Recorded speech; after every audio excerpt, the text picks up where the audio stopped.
Okay, we are here because I have got to talk about this documentary about LuLaRoe. I literally just finished it and I was so fired up and I have so many thoughts that I really was like I just need to get on this and talk about this because this documentary was so insane.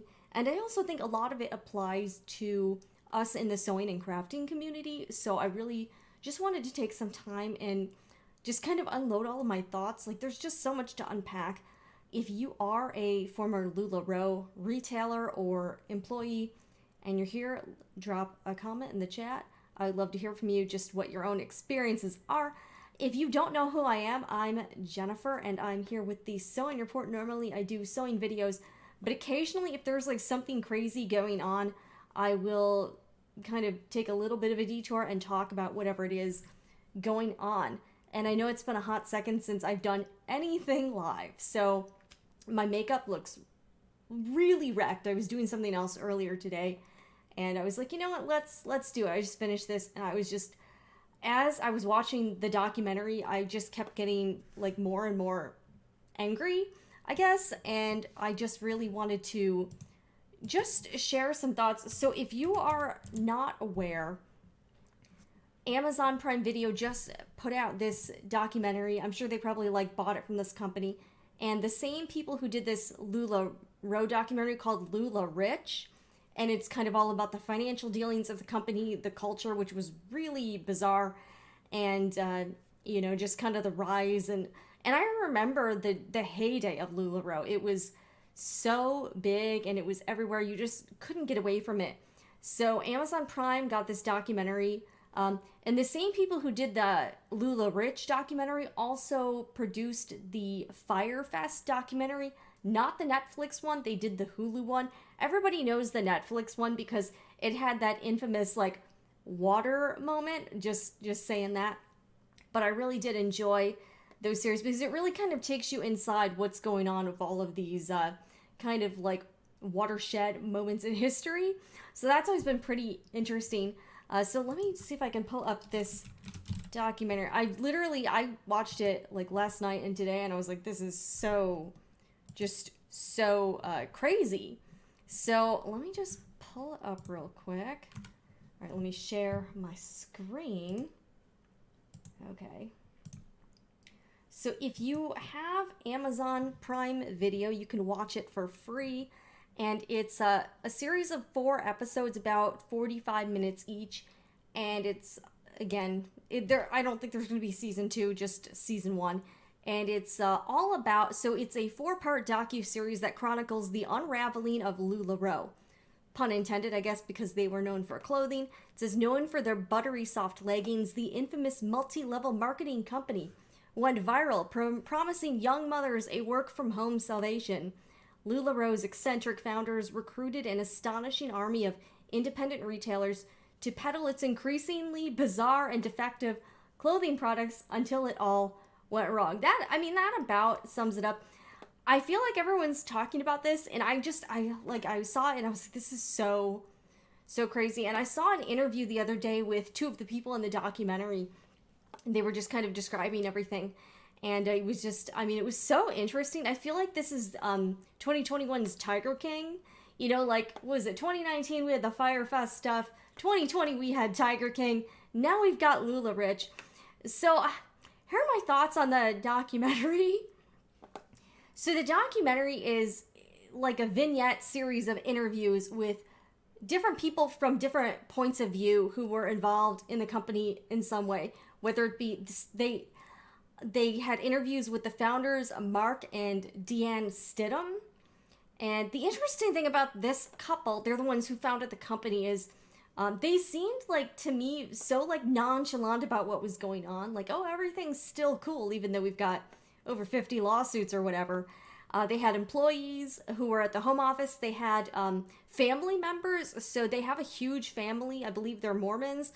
And they hired a lot of their family members to be involved. Some of them they seem to have parted ways with on not good terms, and those folks spoke out about the documentary. And then they also had, of course, the retailers, a lot of the women and men who were involved in selling the clothing. And they also had a guy who was like an MLM expert. So MLM stands for multi-level marketing. And there are many companies that operate this way. There's like Amway, there's like Mary Kay, Tupperware, like Arbonne, all like there's a bunch of beauty ones. There are quite a few in the crafting space.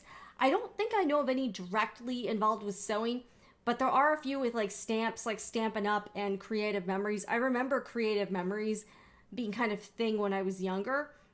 And how it works is they hire like independent consultants, and you're really like a salesperson, and you either get a commission or you buy the inventory from the wholesale prices, and then you sell it to people through like parties. Or with LuLaRoe, people really sold this stuff online. Like it was everywhere on Facebook.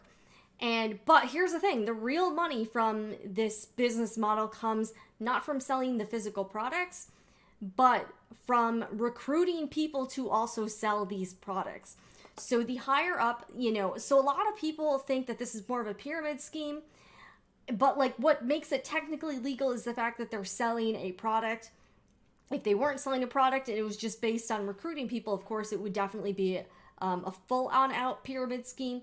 But these things, I mean, like if your business model relies mostly on recruiting people, it's, probably not going to be very sustainable long term, because eventually the point is that you'll run out of people to recruit. The MLM guy in the documentary even pointed out, once you get through 13 cycles of like tiers, you actually run out of people on planet Earth. Like that's how few layers it takes for you at that point to have more consultants than customers. And that is the problem that LuLaRoe had. So yeah, leave me your comments if you're watching. If you've seen the documentary, I just want to get some more reactions, because I just felt like I had to get somebody to talk about it, because this is just so freaking, I was like, WTF, like, did I just watch? Like, I don't even know. It's just so insane. I mean, I can't even. But, so the documentary, it was so interesting. And if you don't know, I used to be a news producer. And from my perspective, I think that they were able to get, I think the producers of this documentary were able to get interviews with the founders, Mark and Deanne Stidham, by kind of pitching it to them one way. Like if you came to them and just say, hey, we're going to do a documentary about your company and what all you've accomplished, you'd be like, okay, yeah. If they went to them and said, hey, we're going to talk about, all of the ish that hit the fan, they're probably not going to talk about it then. So they kind of pitch themselves as like these visionary business people. And towards the beginning, things were like, the first episode or two is pretty positive. It's detailing like how the company was built and how much money everyone was making. And then by the last two episodes, it really kind of went downhill. But the crazy thing about watching the founders, Mark and Deanne, is that they were still like acting like everything was fine. Like in the interview, they're like, oh, and you could tell the producers tried to ask them questions about the business dealings or addressing the controversies. And they just, it was almost like they were like in denial about what was happening. So that to me was pretty interesting. Yeah. And at the beginning, everyone was making a lot of money. So how the company started was this lady, Deanne, I guess her family is like entrepreneur. Yes, the part. So let me bring up this comment. Yes. Okay. The part where their daughter married the son. So I was like, there were so many things from it where you're like, what did they just say? So they had like 14 kids, but it was like a second marriage for both Mark and Deanne. So she had like a bunch of kids. Some of them were adopted, and then he had kids. And I think one of his kids married one of her adopted children. So I know it seems really weird. And yeah, from a familial thing, it is a little unusual. I mean, I can't judge. I haven't been in that situation or anything. So technically they are like stepbrother and sister, but they weren't related and they didn't grow up as siblings. So I know it can be easy to be like, but at the same time, it is what it is. And that part, it was definitely strange, but I can sort of see how it could happen.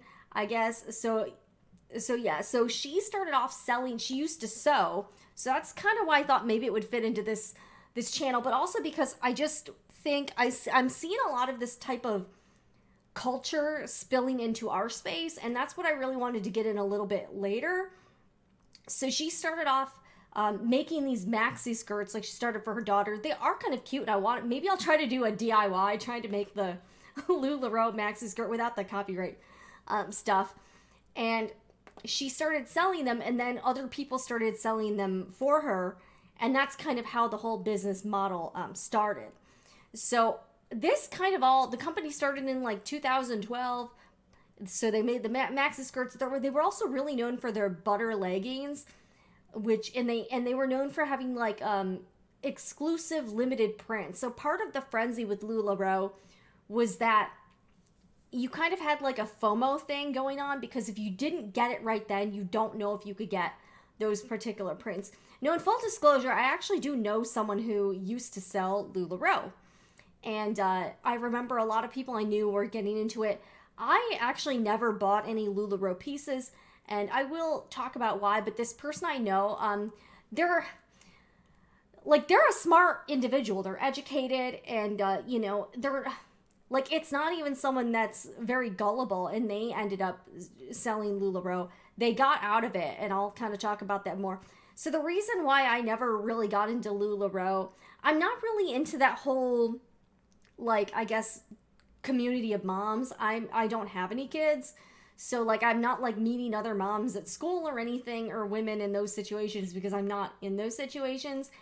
And I also I never really felt the vibe of the clothing. It wasn't really my style. I didn't really like the prints that much. Some of them were pretty weird, and they get into that. Like, some of the prints I've seen, they are really cute, like donuts or unicorns and that sort of thing. They are super cute.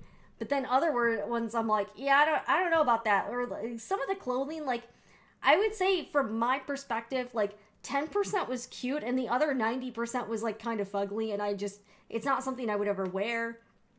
I'm also not like into like that. Like, I wear sweatpants, but I just don't wear leggings or anything like that. And the other thing I didn't like about the company was the fact that I think it was like fast fashion. So I just felt like I felt like the quality of the clothing to me didn't look very good. And because I'm someone who sews, I just, I never got into that whole thing. If I want a dress, I could make a dress or something. But I'm not a purist about it, but I'm not like huge into fast. I don't think fast fashion is a good thing for the planet, or, for ethical business practices. So I think at the beginning, the clothing was all made in the USA, but then as time went on, it was made overseas. It was made in China. It was made in like Thailand or whatever. And, they detailed this in the documentary, but over time, you could tell that I think that the company got kind of overwhelmed with all the business, and then the quality started to deteriorate, quality issues and that sort of thing. Yeah, so Janine says, I would love to have seen the manufacturing side of the story. And it looked to me like, I think they were having trouble with that. In my opinion, too, on the founders, I would like to say, I don't think this couple was evil, like Mark and Deanne. My impression of them I think they had good intentions to start out with. I don't think they understood how to run a business. And I think they really got in over their heads. I also think them hiring their family and friends to like be in management positions at the company, also probably not great. But I mean, they had such a meteoric rise within a few years. I remember when everyone was talking about it. At the time, there were there were like a gazillion Facebook groups, and you had to be in the groups to see all the lives. And then they would kind of do like live sales. And then people would like comment and say, I want this, Carly dress in a size small or whatever it was. And then like you paid. So it was a very like unconventional, sales transactional method. It's not like you're going to a store or anything like that. So it was pretty interesting. Let's grab some comments up here. Okay. All right. Felicia says, I binged the documentary, but I've never purchased LuLaRoe. Yeah, I haven't either. The practice gaslighting women is so fascinating / terrifying. Yeah, that was just so crazy to me. So they kind of follow the stories of quite a few people who sold LuLaRoe. Some of these women made, like, pardon my French, a shitload of money on this LuLaRoe stuff, but it wasn't from the sales. So they kind of explain the compensation model, and this is nothing new. Other companies do this too. So I believe they would sell the clothing to retailers at about half price, and then they would sell it for about 2 times the price. Oh, and here's the other thing, is that the startup costs for LuLaRoe were really high. So you would apply to become a retailer, and then if you were accepted, they would quote unquote onboard you, and then you had to buy a startup package. The startup packages were $5,000 to over $10,000. Let that sink in. $5,000 minimum to over $10,000. Now, but they would lure these women in with the promises of making money from home and working from home and providing for your family and, owning your own business. And, it's just, to me, that's such a crazy high startup cost for anything. And I will say this, I think anything, if you have a business opportunity and you have to pay money to that company to get in, a lot of those things, a lot of them are scams. So just keep that in mind. If they're promising you something that it sounds so great with no downside, it's probably a lie. So please just know that. And the reason I wanted to do this live stream and talk about this, I didn't want to wait on it, because again, I just feel like these feelings are so fresh now. But I just think that it made me, I was very concerned, and I'm and this is not a new, I've never had a great vibe towards the MLM culture, but the fact that they really tend to try to prey on mothers, particularly single mothers or people who are financially vulnerable, is kind of scummy to me. Those people, I think, and don't get me wrong, if you want to do that, you can make your own choices. I don't judge people. I know several people who I'm friends with who do MLMs. I think if you're doing it for fun and you don't need the money, and it's kind of I'm just doing this to kind of defray my costs because I like the products, maybe that's one thing. But the problem I have is that a lot of the people that are being recruited for these organizations are financially unstable. So they are taking on credit card debt or loans in order to join these companies.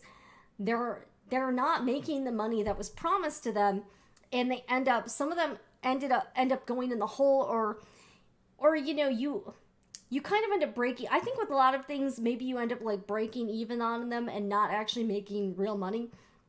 And to that, I would say that there are just so many easier ways to make money and to make a lot more money. I know it's not very glamorous, but you can deliver pizza and make way more than that, than what some of these consultants are making. Is it a really highfalutin job? Not really, but it's definitely going to pay better. And, and there are some jobs out there that do offer flexibility. So I just want to take the time to speak to you right now. If you are in that situation, please know that these things are not typically the answer for most people. So the way it works is it literally is a pyramid. The people at the very top of the pyramid are making 98% of the money. And then the people at the bottom are making no money, or sometimes even they're in the negative. So the documentary does detail the fact that some of these consultants have filed for bankruptcy. A few of them actually I think that was a factor in their divorces. And they also had some really weird, internal cultural stuff going on. They were trying to bring in, the Mormon faith stuff into the business, or, there was one part where some of the women were claiming that the founder, Deanne, was really pressuring them to get, weight loss surgery. I'm that's nuts. So there was so much stuff about the documentary where I'm it was really, like, it did have the same vein as the Firefest documentary, because there were just so many WTF moments where you just don't even know what's going on. You're like, what the heck? And they also really get into the fact that the clothing had problems.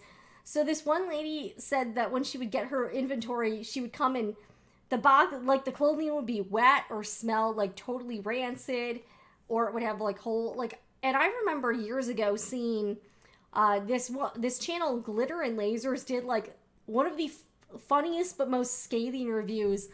Let me see if I can pull it up, of LuLaRoe. And basically, I think the video was called like LuLaRoe is a waste of money.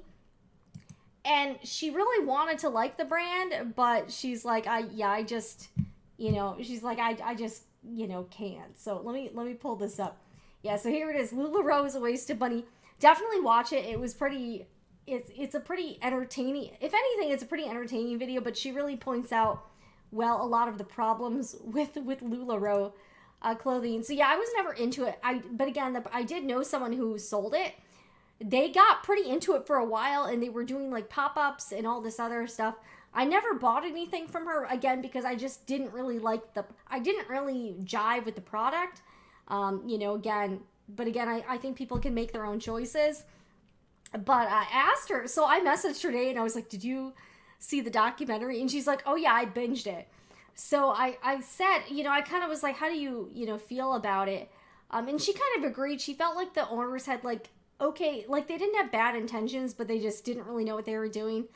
And she said she was able to get out when, for a short time, so a big part of their shtick was that they didn't really offer refunds on the inventory. So a lot of these consultants were making a lot of money from not sales, but from the consultants buying inventory, even if they didn't sell them. So they would so a lot of the, like, what was called uplines would make money from the downlines buying inventory, regardless of if they sold the clothing.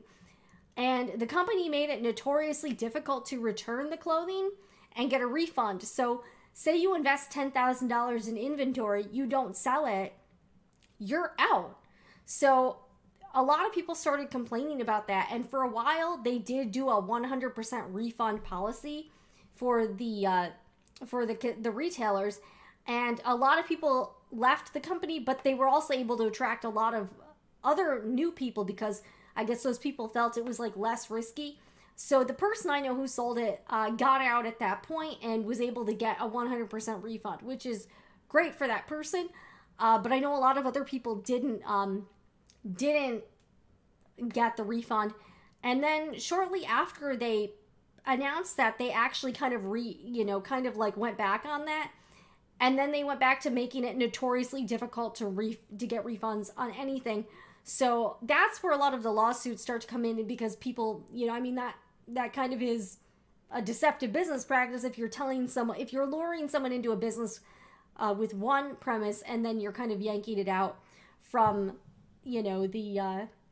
from under them. Okay, let's get some comments. Felicia says, the Google Earth views of inventory and the company parking lot was nuts. So that was from Google Earth? I did not know that. Of course, stuff was moldy and damaged. Yeah, if you leave clothing outside, it's not going to do that well. Yeah. Okay, yeah, this is part of it. So I was horrified about the nuggets of wisdom written by Deanne's parents, the secret power of femininity. Yeah, that was really strange and super creepy.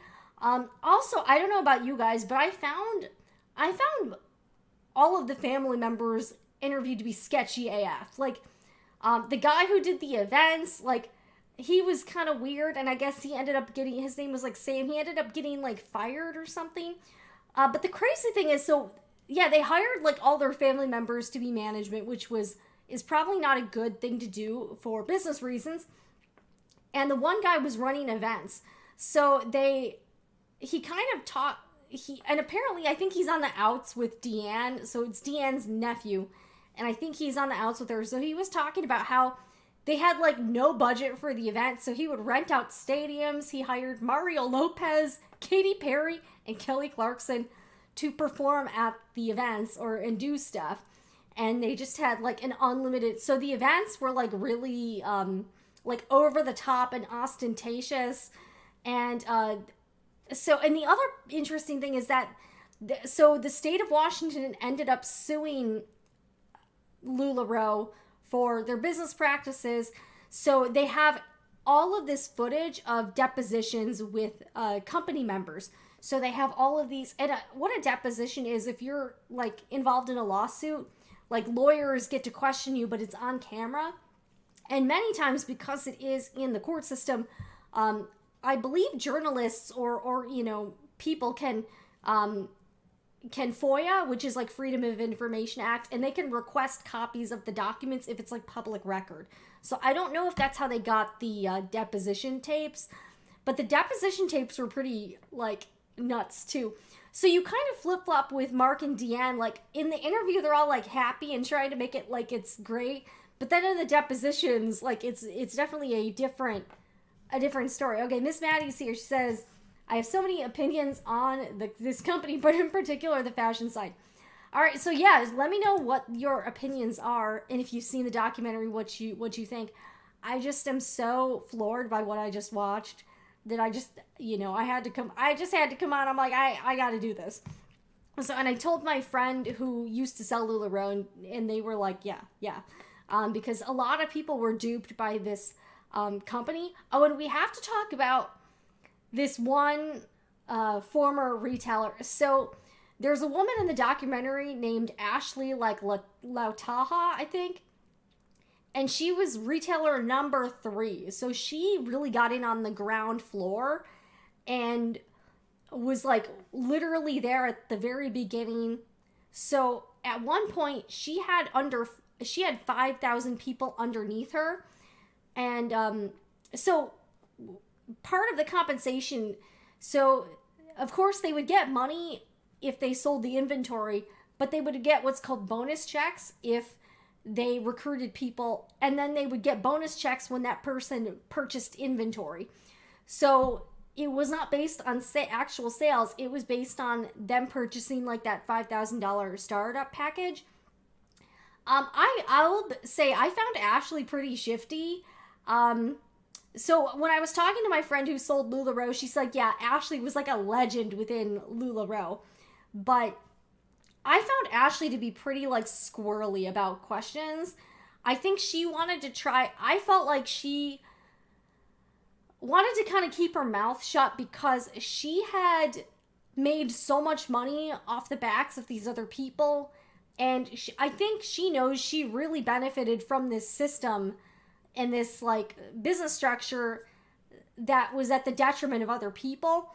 So she was like very reluctant to answer financial questions. They asked her, like at one point they're like, a ballpark, would you be willing to share what kind of bonus checks you had? And she's like, yeah, for sure, no. And then at another point they asked Ashley,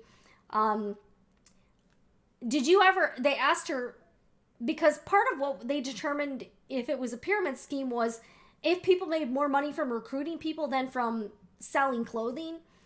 And pretty much everyone in the documentary was like, yeah, we made way more money from recruiting people than we ever did selling those freaking clothes. And when they asked Ashley, which, yeah, you watch her, she's in like the cream sweater. I got weird vibes from her. I don't know what it is. And they were like, did you ever have a month where your inventory sales were greater than your bonus check? And she just like, yeah, I'm not answering that. So I felt like that was pretty shady. And some of the other consultants, like they were getting $50,000 a month bonus checks, $25,000 a month bonus checks. The one woman in the documentary, Roberta Blevins, she said in a year she bought about, I think, $68,000 worth of clothing, and she only made like $73,000. And again, that's gross sales. So she's got to pay taxes on that money. She has business costs, also her time. And she said in that same period, she got $65,000 in bonus checks. So like she might have made like $1,000 from selling the clothing, and she made $65,000 from recruiting people. It's just so insane to me. But I really wanted to kind of touch on this topic because I know a lot of you out there watching. I know this channel, my audience here is mostly women, and I know there are a lot of mothers out there. And I know a lot of you out there might be looking for ways to make money, and I want to tell you I do not recommend this method of income. I think for most people it doesn't end up going well. And there are just far easier ways to make money, better ways, more legitimate ways, and more reliable ways to make money than getting involved. And it's like, when you've got that friend from high school that's in an MLM and you kind of don't, they call you, it's been 20 years, and I've got an exciting business opportunity for you, and you're like, go away. Or you're waiting for your friend to get out of the MLM so you can talk to them. It's just, I just can't. All right, so Miss Maddie, here we go. Horrified by the quality, the pattern placements, and how could they ever think random inventory was a good idea? Yeah, so that's the thing. And I remember this from LuLaRoe. So when consultants would order inventory, they had no control over what they were ordering. So you could pick what item it was, but you would get a random assortment of sizes and patterns. So you might be someone that ended up getting a weird size that nobody is and getting a really ugly pattern. And then how are you going to sell that? So, I mean, that's just insane, So, all right. Also, here we go. We got some other comments. Also, how could they ever think growth like that would work long-term for such specific designs? The market is definitely, yeah, I would agree. The market is fairly limited. I never jived with the clothing. I'm not a leggings. I hate form-fitting. I do not if you notice from the channel, I don't normally wear any form-fitting clothing. I'm usually wearing pretty baggy sweatpants and an XXL t-shirt or something, like that. Okay, so here's another one. Vice has a documentary on YouTube called Why Women Are Quitting Their Side Hustle, Leaving LuLaRoe. Yeah, I want to watch that because I saw it pop up on YouTube and I was like, now I feel invested to research this because I'm just, Roberta Blevins, also she's got a YouTube channel. So definitely check out, okay, yeah, this is one of the ladies in the documentary and she was pretty interesting. So, and I believe she has a podcast too called Life After MLM that she's doing. And there's a lot of stuff, there's subreddits called anti-MLM, so you can kind of see people sharing their stories and stuff.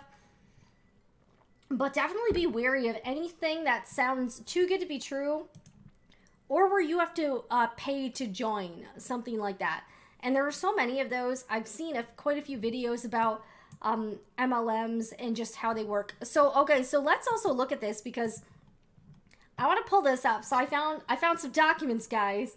And this first one, this is from Washington State. And this is what they were addressing in the documentary at the end, that they did settle. So LuLaRoe paid $4.75 million to resolve the lawsuit over the pyramid scheme. And I believe $4 million is supposed to go to restitution to people in Washington who were part of LuLaRoe. And then part of the money is going to reimburse the Attorney General's office for the cost of investigating the conduct and bringing the lawsuit. Also, guys, links that I'm sharing are in the description box. So if you want to see this for yourself, these are pretty, if you're nerdy like me about this stuff, you'll probably enjoy this. And they really go into what all happened and kind of, what was wrong with the business. And it's just insane. So definitely check that out if you haven't yet.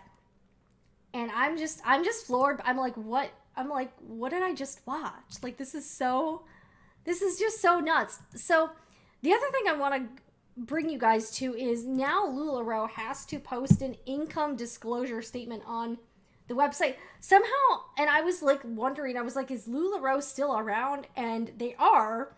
So now on the website, they have to, by law, I guess, post how much money people really make so people can make more informed decisions about trying to do this. Okay, so this is the LuLaRoe 2020 income disclosure statement, and I want to point some things out here. Okay, notice this. This says includes all retail and leadership compensation plan profits. For 2020, the average retailer gross profit was $10,000, while the median gross profit was $1,400. Now that's gross. That's before the inventory costs, before taxes, before business expenses. So really, even the people that made some sales, I imagine they probably made like no money. Also notice down in this little graph here, more than 16% of all retailers were in the negative income, like negative. So they didn't even make $0. It actually cost them money to be part of LuLaRoe. So that's pretty nuts too. So I'm glad they have this up here now. And this is for the, these are the bonus checks. So, and that's the thing, like the people at the very, very top, they were making 6 figures a month, but the vast majority of people who are part of organizations like this are making little to no money. And when I asked my friend who used to sell LuLaRoe, they said it was like LuLaRoe had a saying, part-time work with full-time income. My friend said that was definitely not true. And she made like a little bit of money, but not much. And it was a lot of work. So again, there are definitely easier ways to make money. And that's something I try to express. I know I'm in a situation where it kind of looks cool on the outside, like, oh, I get to work from home and, set my own hours. And yes, I do. But I really try to be honest about the reality of it because it's definitely not for everybody. And it is a lot of work. Doing YouTube is not easy money at all. So down below in the description box, I have linked some of my business videos.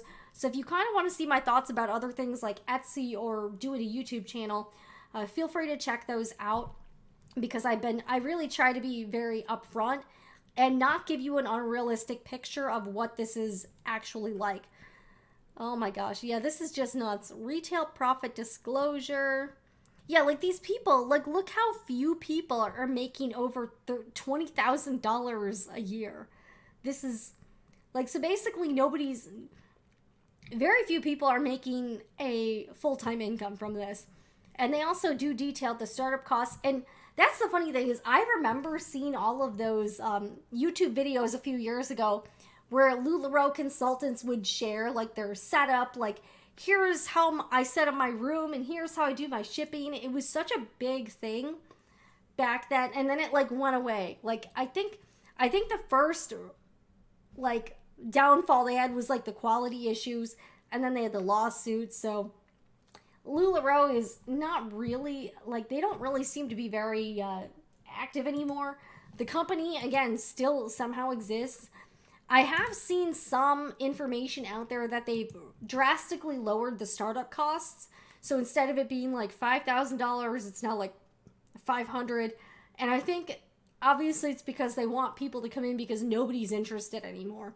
So I'm sure their sales are probably not very significant, but it's just what a wild ride. I do recommend the documentary. It was really interesting, well produced, and it kind of detailed a lot of these issues. And again, that's something I do think spills in more into our area because a lot of people who sew are like work at home or stay at home mothers or women. And I think it can be kind of easy to be lured in by the premise of like easy money when it's really not easy money. And I'm also and that's the thing, like LuLaRoe is part of like the whole like hashtag girl boss, hashtag boss babe. And I'll be honest with you, I find those things like so cringy. Like I don't consider what I do like a real I have a business structure, but I kind of more consider myself self-employed. But you get all of these LuLaRoe consultants being like, I own my own business. And I'm like, not really. Like you're self-employed and you created a job for yourself. But like, I don't really consider being part of an MLM to be like owning your own business. I don't consider this a business. I think when you employ people, have people on your payroll, then it starts to become more of a business. But for what a lot of these people are doing, it's like they're just self-employed. So I don't know, just my kind of ranty thoughts on this. But I'm seeing a lot of this too with like crafters who sell things online and like Etsy sellers. I'm starting to see some of these like cultural things going on where there's all these Facebook groups or like subreddits on Reddit where people are talking about like, oh, how, Etsy sucks, or like, here's how to deal with this situation, or whatever, or the Star Seller program. And you're starting to see a lot of these, like, kind of like communities of people. So I'm seeing a few similarities with like Etsy sellers or like small crafters and like the whole LuLaRoe community. So it's pretty interesting. I just wanted to get on here and like chat a little bit. I don't know if anyone's gonna watch this live stream. Thank you guys for tuning in. Let's chat a little bit. So if you guys have seen it, yeah, feel free to share. Yeah, share your thoughts. All right. Miss Maddie again says, it's MLMs, or they want you to, yeah, when someone reaches out to you, they want you to like sew something for them, or they want you to tell you about an exciting business opportunity. So, and I want to know too, if you're watching, do you buy anything from MLMs, or do you kind of like boycott them altogether? Like, no. Like, again, when I was younger, I would go to like Tupperware parties with my mom. I think I've also gone to some Mary Kay parties. Oh, and story for you, I actually was part of an MLM for like 2 weeks. So when I was in college, I came home for the summer, and I was lured into the Cutco knife MLM. So I went to this, I saw like an ad, I think it was like in the paper. It literally, like, this was back in the day when you would look in the classified ads for jobs. And I went to this, like, it's like, make money for $14.75 or something for per appointment. So I went to this thing, and yeah, it was like very cultish. It was, it was like a training seminar, and they were trying to recruit people to sell Cutco knives. So I bought like the starter kit of knives.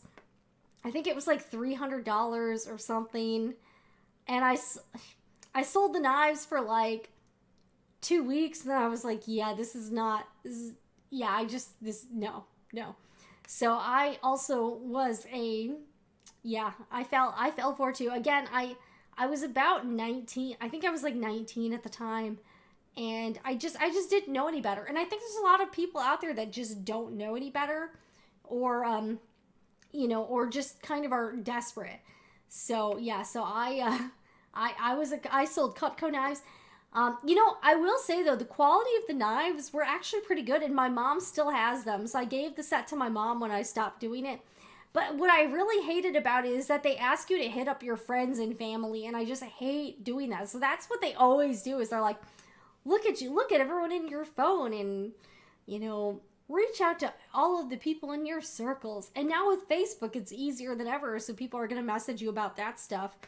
Or when they ask you to join their Facebook group about whatever, like selling lip scents or whatever. I can't even keep track of all these things. Like, I'm so tired of them. But yeah, I just remember when, it was just like, such a big thing. Like, there were so many groups, there were pop-ups. It seemed like I was like the only one not buying LuLaRoe. So, I never got on the train. I'm kind of glad I didn't. It's just, yeah, it is strange. And they do seem a little bit like cultish to me. So that's pretty, yeah. Okay, Jimmy, Vector Cut. Yeah, so that's the one, Vector Cutco. And I was, yeah. So I did it for like 2 weeks, and I was like, screw this. Like, I just hate it. Like, these things are not real. Like, they're not real jobs. Like, if anyone asks you to hit up your friends and family, like, that should be the first red flag, is if they ask you to contact, and take advantage of people And, I remember, like, a few of my friends' parents, like, humoring me, but, like, nobody really, I think my stepdad bought something, and, like, I think one of my friends' parents bought a set. But again, I will say, I actually did like the knives were actually pretty good. But yeah, the business model sucks. And yeah, I did like the handles, though. My mom literally still has the knives, and it's been like, 20 years. So that's fine. So yeah, I was part of an MLM for about 2 weeks, and then I figured out, and I was 19. So, all right, Miss May, I found Deanne's initial success story of LuLaRoe a bit suspicious too. Yeah, it was like all of a sudden it blew up, and she's like, I sold 20,000 maxi skirts in like a week or something. And I'm like, what the heck? Like, just seemed a little, how many random new startups can sell 10K shirts? Yeah, like, her numbers seemed really like, maybe they were exaggerated. I don't know. And it's just, yeah. I know it was just a crazy, crazy doc. But if you guys are out there, if you're watching the replay, if you used to sell LuLaRoe, I want to hear some stories. So down below in the comments or here in the chat, definitely like let me know. Do you have any LuLaRoe stories? Because I feel like obsessed with this company now after watching this documentary. So, all right, Mad K, I'm lost. But enjoying the convo. Hi, that's all right. This is so random, and I'm just, like, my makeup is, like, totally wrecked. But I just wanted to jump on and talk about this show because it's just so crazy. So, yeah, but you need to watch, if you have Amazon Prime Video, you totally need to watch. Let me put this back up. Oh, and it has, oh, you know what? Let's read some of the reviews. That might be fun. I don't know about you guys, I love reading, like, funny reviews online. Okay, here we go. Oh, this is hilarious. Excellent expose on an MLM scheme. Gotta love the 1-star reviews from people prob sitting on 15K of her crappy legging inventory. Best documentary ever. Told it just like it was. LuLaRoe told the retailers not to watch it, so how can they be doing reviews? Oh, here's a good one. True and not even half of it. I was a consultant for a couple of years and did make a good profit. I was also bossed around, shamed, controlled, and am so glad to be out. This doc just scratches the surface of what it was like for us to be there. LuLaRoe needs to be shut down along with all MLMs. And notice this person's username is Mom3Boys. So that was like the typical consultant they wanted to lure in was moms. Amazing documentary. This brought to light all the backstabbing, manipulation, gaslighting that happens in an MLM. Oh, and the sexism was just cherry on top. They need 4 more seasons to really dive into it all. Everyone giving it a 1-star are obviously still in and threatened. Die mad. Okay, you know what? Let's look at the 1-star reviews. I want to see what these people are, all right, my mouse is like going totally crazy. Oh boy. Oh, these are going to be fun. All right, here is, I don't know if I can read all this from the user movie fan. Okay, I'm just trying to read this. Oh my gosh. Quality problems, every company at some point. What LuLaRoe did wrong. They oversaturated the market size with sellers, thus these sellers started to cannibalize each other. I mean, yeah, that's the problem with any MLM. Oh my gosh. I don't know why did this person give it a 1-star though? I mean, participation in this show. Deanne Brady and Mark Stidham wrongly calculated that this documentary would show both parts of the story. Did they consult their lawyer before signing up for this? Did they research this production company prior? Probably no. Did they research who's paying this? Follow the money and you will find out who's behind. Disclaimer, I am not associated with this company, nor know anyone from these parties. Okay, well, all right, this is laughable and trash, as in any self-employed business. You get what you make of it. Yeah, it sounds about right. Hard work pays off, and those retailers that maybe didn't run their business successfully are lashing out and bringing the negative onto those that have stuck it out through the kinks of a new highly successful business model that is now thriving and amazing? I don't know about that. Boring. Just a bunch of people who can't manage money complaining about how their business failed. Laughable, really. All right, this person, Dixie, that was it. As a hard-hitting truth bomb revealing docu-series, I give this a -7. But because of the hilarious cast of characters interviewed, I'll give you 1 star.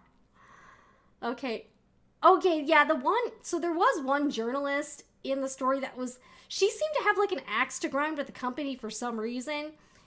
And she, like, I didn't know what her deal was, but she was like a blogger about LuLaRoe, and so that's what this person is referencing. I don't know whose opinion to value the highest. Becca, who sells washi tape and freely admits that her hobby is researching LuLaRoe. Yeah, that was a little weird. Or Daryl, who is still processing the trauma of not being able to listen to Kelly Clarkson anymore. I enjoyed that moment. Oh, and then there's Sam, Deanne's nephew, who had solid foundation to speak from until the producers roasted him for being duped into some marijuana scheme. Those were the best people you could get to tell your story. Yeah, that's the funniest. So Sam, the nephew, the one that did all the events and like hired, Mario Lopez and stuff, After he was fired for, like, we don't know why he was fired, but nobody knows why, he started hitting up ex-LuLaRoe consultants to try to get them to invest in his marijuana farm, which turned out to be a literal Ponzi scheme. So there's that. And he didn't seem to really want to talk about that part. Okay. P.S. If there was an episode 5, can it be Becca and Daryl going on a date? Oh my gosh. They seem like a good match. Maybe it can be a dating show and Sam can be the host. You know, I would watch that. I would watch that. Okay. Woke bull crap. Okay, I buy tons of their clothes. My whole closet is LuLaRoe. Wow. The remarks that it's a white company and no diversity is pure bull. I myself know many of people of color selling and engaged in other levels of this business. Okay, I'm not going to read the rest of this because we're getting into some weird territory there, but I guess they didn't really like the show. This was an absolutely horribly made documentary. There is no proof of anything. It's just women complaining and making accusations with no proof. Just seemed very attention-seeking and to pay attention to poor me. Blaming others for spending your own money just seems like a bunch of crazies. I mean, yeah, I don't know. All right here. Imagine crying you're broke while wiping your tears with a $5,000 designer handkerchief. Was that in there? Let me summarize this dumpster fire for you and save you a few hours of your life. A small handful of people admit to raking in tens of thousands a month, 6 figures a year, and bonus checks off the backs of the people below them. These people are upset the company paid them ridiculous amounts of money and had standards for the look they projected. Then you have a much larger group of people. Okay, all right, blah, blah, blah. I personally would have enjoyed this way more if you sat the people you interviewed who made no money down with these people who admitted they made 6 figures off those. Oh, that would be good. Like, can you imagine, there was one lady who lost her, like, cars and stuff, and there was another woman who couldn't get a refund on her inventory. Imagine sitting her down with this Ashley lady who was making boatloads of money and, like, having them, oh, that would be good. Put both sides in a room and let them rip into each other for their own part of their journey of stupidity and or greed. Okay, yeah. All right. Well, bless their hearts. All I have to say to those who are still complaining 4 years later about things that are no longer facts, well, bless your heart. I, for one, have never felt the pressure to build a team. I just got back from Mexico, which I earned 100% based on my sales. I make money every single month without a team. Hey, you, if you are reading this, you are enough. Okay, thanks for that. All right, not going to read this one, but it's about racial stuff, so, all right. All right, here's more 1-star reviews. Yeah, it does seem like a lot of these people are possibly current LuLaRoe people. So they might have some sour grapes about this show. Just saying. I will say I really enjoy reading all these reviews. I think they're pretty entertaining, particularly like the Amazon ones. The Amazon reviews are the best. All right, so anyways, that's about my wrap up on the LuLaRich documentary, which is currently on Amazon Prime Video. I would recommend checking out if you haven't, but I just wanted to shed some light on what MLMs are and how they can be very predatory on people who are financially vulnerable. And I think this affects a lot of people in our sewing community here. So let us know your thoughts down below in the comments. This has been a very impromptu live stream. I will be having a video. This is going to be the first holiday sew-along video coming out this Friday. I was going to do it Saturday, but I'm going to do it a day early. And there are, don't worry, I'm not going into MLM territory yet, but I do have some holiday sew-along companion kits in my Etsy shop, which is Sewing Report. So if you are interested in that, I hope you guys enjoyed this. Like, I don't even know what this is, but I'd really appreciate it if you enjoyed my review. I would say, okay, and out of a 1 to 10, if I had to give it like a 1 out of 10, like a scale of 1 to 10, I would give the documentary, I would give it an 8. It was a solid watch. I think as a producer, I think there are some things that I would have done a little differently, but I would give it an 8 out of 10. So definitely a thumb up from me here at the Sewing Report. Sewing Report endorses the LuLaRich documentary. And also, if you have not seen it, check out the Firefest documentary on Netflix if you're looking for something else kind of along those lines, guys. I'll see you on Friday for our first holiday sew log. We are making drawstring bags. So have a good one, everybody. And yes, stay sane. All right, bye, guys.